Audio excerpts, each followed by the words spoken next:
Hey, good evening, CES. Thank you for joining me tonight. Tonight I chose the Paperboy for our book. The Paperboy won a Caldecott Medal a long time ago, and most of my students know that a Caldecott Award is for Best Picture Book. So tonight's story is The Paperboy by Dave Pilkey.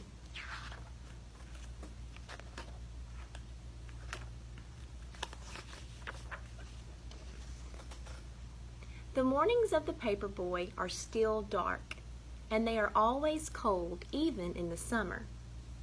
And on these cold mornings, the Paperboy's bed is still warm, and it is always hard to get out, even for his dog.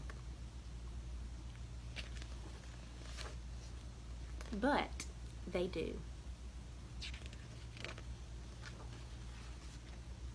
And softly they step down the quiet hall, past the door where the Paperboy's father and mother are sleeping, past the door where his sister is asleep, and down to the kitchen where they eat from their bowls.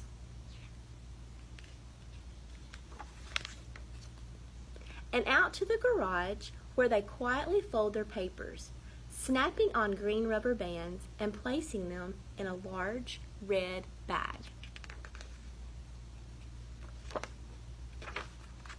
It's hard to ride a bike when you are loaded down with newspapers, but the Paperboy has learned how to do this, and he is good at it.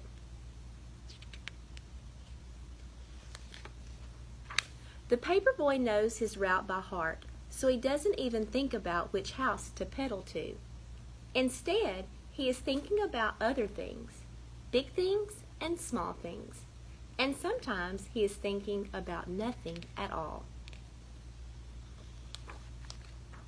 His dog, too, knows this route by heart.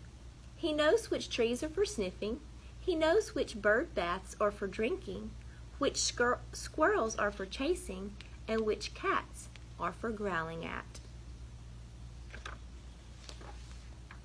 All the world is asleep except for the Paperboy and his dog, and this is the time when they are the happiest.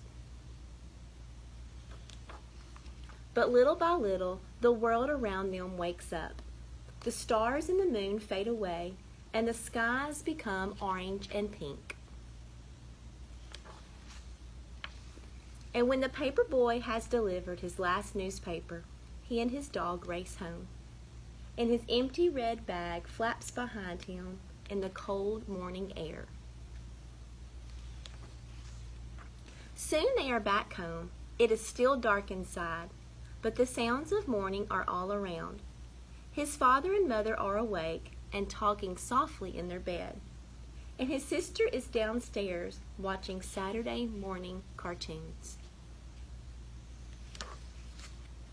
And back inside his own room, the Paperboy pulls down his shade and crawls back into his bed, which is still warm. And while all of the world is waking up, the Paperboy is going back to sleep, and his dog is sleeping too. Their work is done.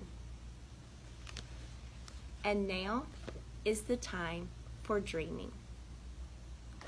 Good night, CES. I'll see all of you in the morning.